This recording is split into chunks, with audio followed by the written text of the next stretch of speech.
Salut les loulous. Je suis au milieu d'une descente vertigineuse, mais je vais quand même vous expliquer des maths. Je suis presque à 80 km/h, mais bravant tous les dangers. Mais qu'est-ce que tu racontes? T'es à plat et arrêté? Bah, t'avais besoin de dire ça? Ah bah, bon. Bon, alors. Donc vous connaissez les suites arithmétiques. Le principe d'une suite arithmétique, je vous renvoie au film précédent. Une suite arithmétique, c'est d'ajouter toujours la même chose, le même nombre qu'on appelle la raison.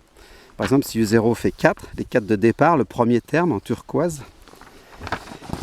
Si j'ajoute 3, 4 plus 3, ça me fait le U1.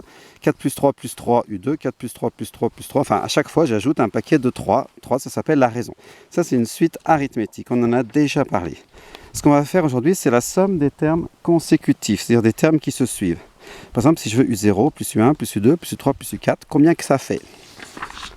Alors, bon, U0 il fait 4, lui il fait 4 et 3, 7, lui il fait 7 et 3, 10. Donc ça veut dire, je m'intéresse à la somme 4 plus 7 plus 10 plus 13 plus 6, plus 3 à chaque fois. Si on la fait comme ça fait 50. Ça va. Sauf que si au lieu de s'arrêter à 4, on allait jusqu'à U500, vous imaginez la taille de l'opération qu'il faudrait faire. Donc pour ça, il y a une formule qu'il va falloir apprendre par cœur.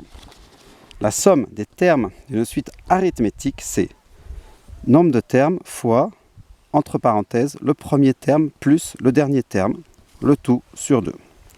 Nombre de termes fois, parenthèse, premier plus dernier sur 2. Si vous regardez bien, ça plus ça divisé par 2, la somme de deux nombres divisés par 2, ça s'appelle la moyenne arithmétique de deux nombres. Donc en fait, comme si on remplaçait chaque terme par la moyenne du premier et du dernier.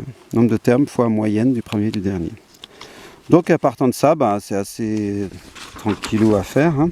Il y a juste un piège, un très gros piège, mais combien énorme piège.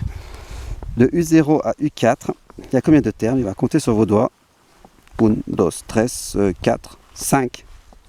Il y a 5 termes. Quand on s'arrête à U4, il y a 5 termes. 5 termes! Pourquoi? Parce qu'il y a U0 qui compte comme premier terme. D'accord? Donc si j'allais jusqu'à U100, il y aurait combien de termes? 99. Ah, mais quel boulet! Mais non, surtout pas. Si j'allais jusqu'à U100, il y en aurait 100, plus le 0, il y en aurait 101. Bon, il le faisait exprès, bien sûr. Ah, c'est pour ça que je cours des cours de maths. Voilà. Donc voilà, je vais faire U0, plus U1, plus U2, plus U3, plus U4. Donc on a dit il y a 5 termes. Nombre de termes, c'est 5, fois, parenthèse. Là, vous oubliez surtout pas les parenthèses, sinon c'est faux. Le premier terme, c'était U0, c'était 4. Le dernier terme, c'était 16, c'était U4. Et sur 2, et ben voilà, il n'y a plus qu'à faire ça. Ça fait 20. 20 fois 5, 100 divisé par 2, 50. On retrouve le 50 de tout à l'heure. Donc ok, vous avez compris, nombre de termes, combien qu'il y en a, en faisant attention à ce truc là de bien compter le 0. Le premier plus le dernier sur 2. Un dernier détail, en parlant du nombre de termes, là si on commence à U0, bon, vous pensez à rajouter 1. Si on ne démarre pas à U0, la formule elle marche encore, hein, pareil. Par exemple, si je fais de U11 à U13, il y a combien de termes de U11 à U13? Vous n'hésitez pas, vous faites un petit truc comme ça, 11, 12, 13, 11, 12, 13. De U11 à U13, il y a 3 termes. Et pourtant, 13 moins 11, ça fait que 2. Donc pour trouver le nombre de termes, il faut faire le rang du dernier, moins le rang du premier, plus 1. 13 moins 11, plus 1, on retrouve qu'il y a 3 termes. Ça marchait aussi en partant de 0, si on veut. Hein. Si je fais 4 moins 0, plus 1, je retrouve 5 termes. Voilà les loulous. Et bien je vais continuer ma descente vertigineuse, hein, on était là. Voilà. Admirer cette ravissante cascade de glace.